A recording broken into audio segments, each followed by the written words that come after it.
satu sebenarnya dimulai dari diri kita, yaitu mindset resiliency, mindset gigih. Karena membangun sebuah brand, membangun sebuah bisnis itu membutuhkan proses yang luar biasa jatuh bangun. Selamat datang di Partner Talks, ruang diskusi informatif dan edukatif hanya untuk kamu. Iya, selamat datang kembali Sobat Wirausaha di sini. Tadi kita udah bahas beberapa hal di episode sebelumnya. Untuk kali ini kita punya keyword corporate, marketing, branding, evilik, cantik, dan luar biasa. Ini dia Mbak Lupita, atau biasa kita panggil Kak Lulu. Selamat siang. Iya, halo semua. Oke, nah kali ini di sesi ini kita kedatangan sama Kak Lulu. Nanti kita akan bicara tentang background dari Lulu sendiri, apa pendidikan terakhir, background expertise-nya, dan tentunya pengalaman sebelumnya, dan juga apa yang membuat Kak Lulu yang punya pengalaman di corporate akhirnya mencoba untuk masuk shifting ke kuadran entrepreneurship. Iya, menuju ya fully entrepreneurship ya. Oke. Nah, dan tentunya ada beberapa hal-hal lain juga yang kita akan bicarakan terkait dengan 2022. Ya, karena 2022 juga satu hal ya yang cukup besar untuk Lulu dan teman-teman. Tentunya juga ini baju udah sama-sama nih, kita habis ada momen besar, salah satunya khususnya yang nanti tentunya akan kita bocorin sedikit ya, dan apa aja yang lainnya kita kasih kesempatan Kak Lulu untuk bicara. Ini dia Lulu.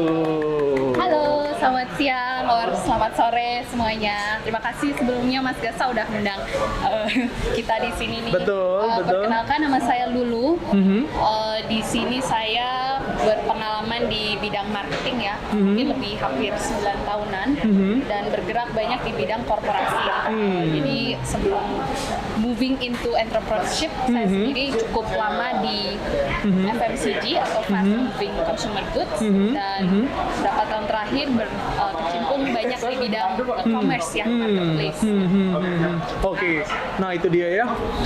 Nah, jadi keywordnya Lulu fokus di marketing, branding, korporasi.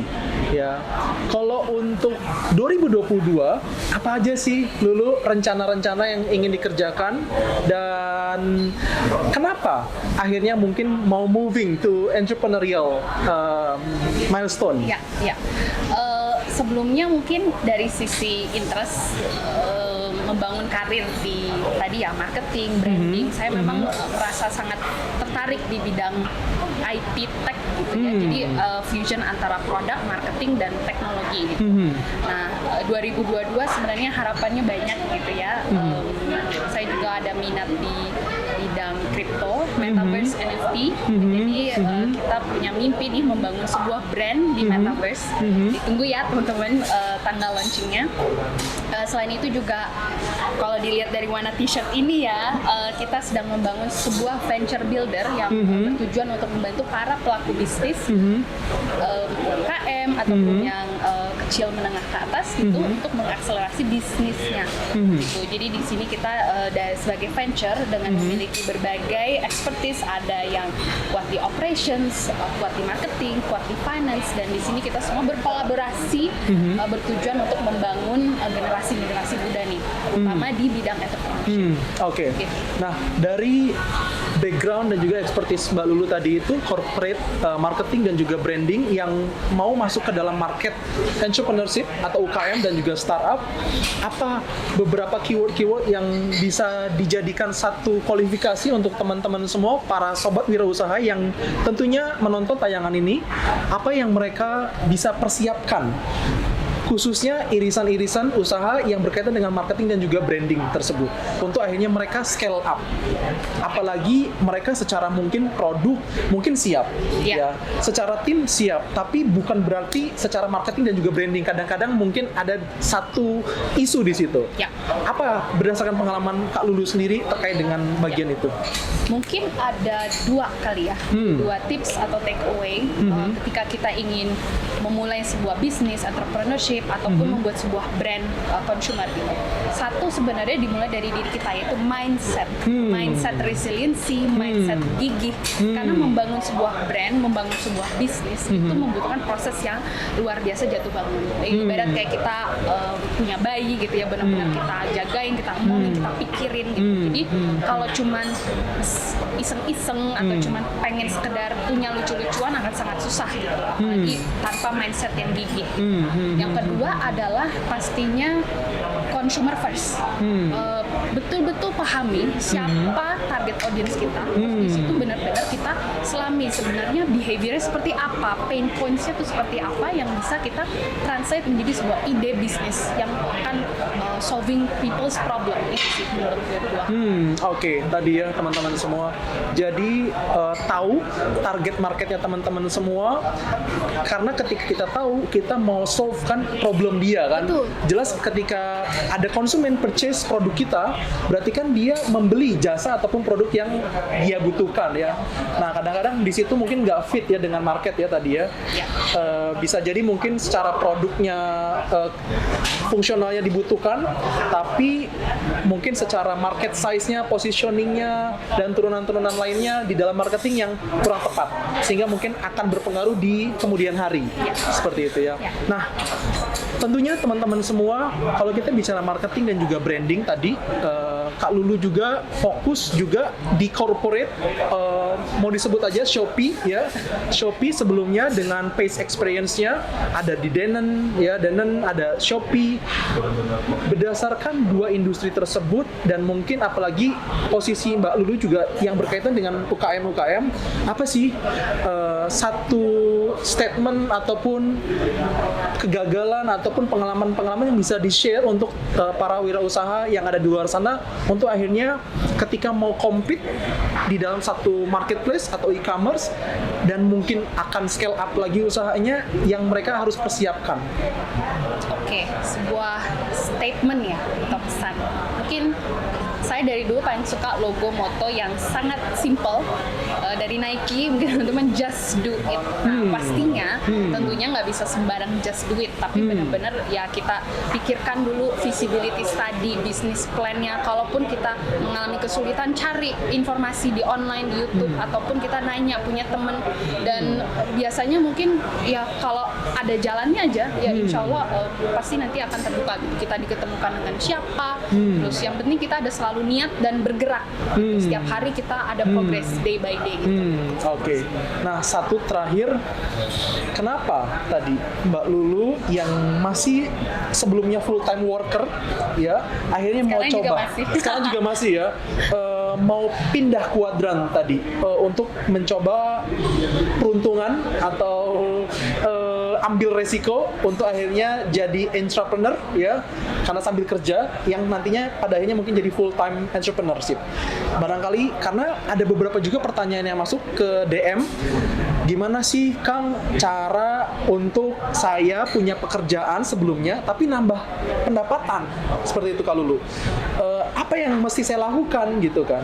Nah itu mungkin bisa di share step-stepnya sampai akhirnya Kak Lulu yakin nih ingin melakukan satu kegiatan entrepreneurship tadi mungkin di bidang NFT, metaverse atau apapun itu, keyakinan dan keputusan tersebut akhirnya bisa bulat dari proses-proses apa aja yang mungkin bisa di-share prosesnya. Mungkin ini akan balik lagi ya ke case teman-teman masing-masing.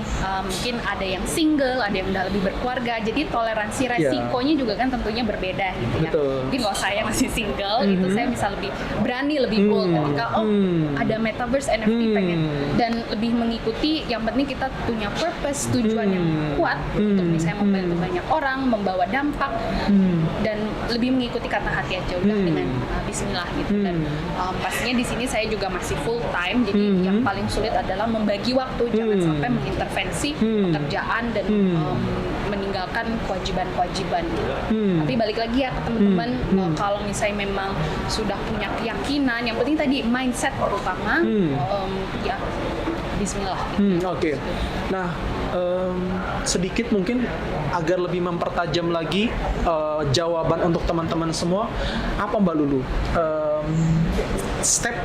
Mungkin step pertama riset dulu, atau kita tahu specialty kita, jadi akhirnya kita fokus dan mungkin kita join di satu platform yang mana nanti akan dipertemukan dengan mungkin another expert, sehingga akhirnya kita jadi bisa buat satu kesatuan, atau gimana step-stepnya mungkin buat teman-teman semua yang belum kebayang. Ya, pastinya dilihat dulu expertise kita apa gitu, value apa yang kita bisa berikan ke market gitu, apakah dari creating product, delivering service, di situ terus kita lihat opportunity-nya, apakah ini udah red ocean atau masih blue ocean, dan harus sering-sering memang bergaul dengan teman-teman pelaku bisnis atau ikut komunitas, ikut join, jadi kita meminimalisir resiko dengan mengkalkulasi di depan gitu.